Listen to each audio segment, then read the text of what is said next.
इस लेक्चर के अंदर हम पिछले लेक्चर के कंटेंट को लेकर चलेंगे, मगर हम सबसे पहले एक चीज़ देखेंगे कि हम कमेंटिंग कैसे कर सकते हैं कोड की।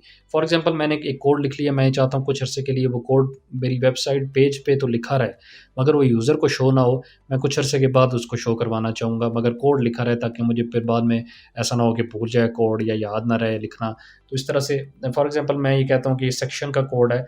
ये पहला जो सेक्शन, हमारे पास 2 सेक्शन बने हुए थे, जैसे हमने पिछले लेक्चर में भी देखा था। 2 सेक्शन बने हुए थे। मैं एक सेक्शन, पहला सेक्शन चाहता हूँ कि इसको फॉर द टाइम बीइंग मैं इसको कुछ अरसे के लिए इसको कमेंट कर दूँ। तो मैं इस पूरे सेक्शन को सिलेक्ट करूँगा। एक तरीका राइट क्लिक करके होल्ड करके आप इसको सिलेक्ट कर सकते हैं। दूसरा, आप ये इसकी ड्रॉप डाउन है, इसको क्लिक करें और इसके ऊपर जब हैंड आ जाए तो एक बार राइट क्लिक कर दें तो ये सिलेक्ट हो जाएगा, पूरा सेक्शन सिलेक्ट हो जाएगा।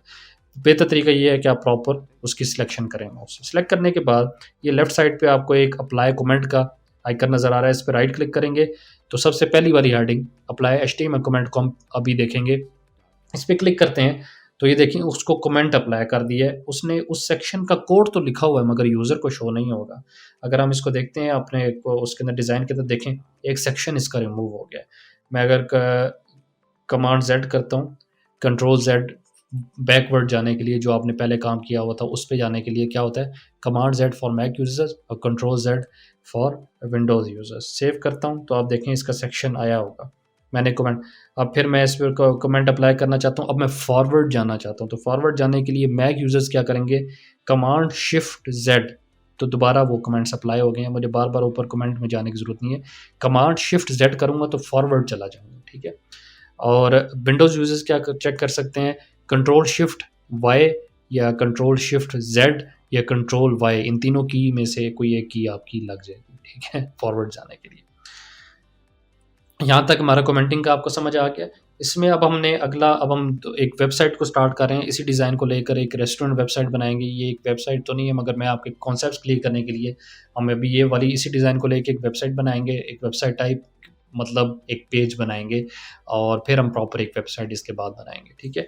स्टार्ट करते हैं। मैं आर्टिकल को, ये जितना भी टैग है आर्टिकल का, इसको क्लोज करके मैं यहाँ से इसको रिमूव कर रहा हूँ। रिमूव कर दिया आर्टिकल का टैग। ये साइट का टैग भी क्लोज, इसको रिमूव करता हूँ। अब सिर्फ मेरे पास मेन का टैग रह गया है और हेडर है, नेविगेशन है, मेन टैग है और फुटर है। हम सिर्फ इसको यूज़ करके एक वेबसाइट डिज़ाइन करेंगे। हेडर के अंदर मैं एक इमेज लेकर आता हूँ। हेडर के अंदर मैं सबसे पहले, जैसे मैंने आपको बताया था कि ये हमारा ऊपर येलो कलर का हेडर है, इसके मिड में मैंने एक लोगो लाना है और इससे नीचे नेविगेशन हमारी आएगी।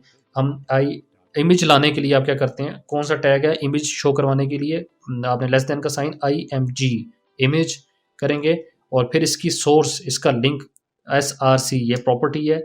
इसका मतलब है कि आपने इमेज का लिंक देना है यहाँ पर।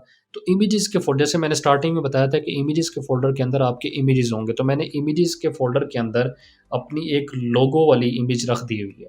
आपने क्या करना है, वेबसाइट में जाके इमेजेस के फोल्डर में जाके, ये देखें साथ इमेजेस का फोल्डर है, इसके फोल्डर के अंदर मैंने एक इमेज रखी हुई है लोगो की, ठीक है। ये आपने यहाँ पर रख कर फिर इसका लिंक यहाँ पर देना है। मैं दोबारा इसको क्लोज करता हूँ, इसको SRC और इमेजेस पे क्लिक करूँगा। वो मुझे आगे फर्दर कह रहा है, उसके अंदर एक लोगो पड़ा हुआ है, एक इमेज पड़ी है, उस पर क्लिक करूँगा तो उसने उसका पाथ दे दिया।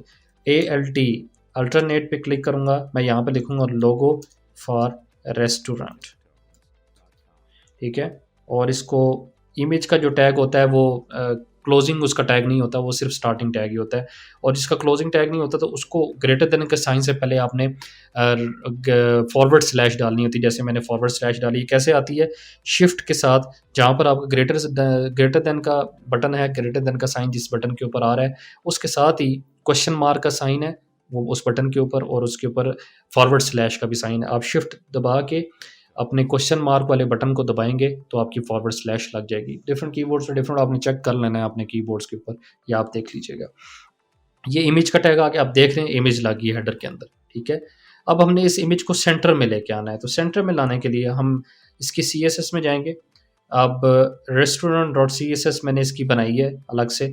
इसके हेडर में हम CSS वही यूज़ करें जो हमने डिज़ाइन बनाया था, आर्टिकल वाला और सेक्शन वाला, उसी की CSS को यूज़ करेंगे। बस हम क्या करेंगे, अपने आर्टिकल की CSS यहाँ से रिमूव कर देंगे और मैं सेक्शन की CSS भी रिमूव कर रहा हूँ यहाँ से, क्योंकि हमने वो डिलीट कर दी है। अब हमने दूसरा काम करना है एक, ठीक है। बाकी जो CSS लिखी हो मैं रहने दे रहा हूँ, और हेडर को मैं क्या कर रहा हूँ, हेडर के अंदर मैं इसके अंदर एक और CSS लिख रहा हूँ, टेक्स्ट अलाइन सेंटर। इसका मतलब क्या होता है कि हेडर के अंदर जो भी टेक्स्ट है, जो भी चीज़ पड़ी हुई है, जो भी कंटेंट पड़ा हुआ है, उसको सेंटर में ले। जैसे अब मैंने जैसे ही लिखता क्यों, आप देख रहे हैं लोगो सेंटर में आ गया। मैं इसको सेव कर देता हूँ और सोर्स कोड में जाऊँगा तो ये देखिए मेरे पास यहाँ पर क्या है, ये सेंटर हो चुका हुआ। अगर मैं इसको रन करता हूँ तो ये देखें मेरे पास लोगो आ गया मगर सेंटर में है। इसका ज़रा मैं कलर चेंज कर लेता हूँ हेडर का।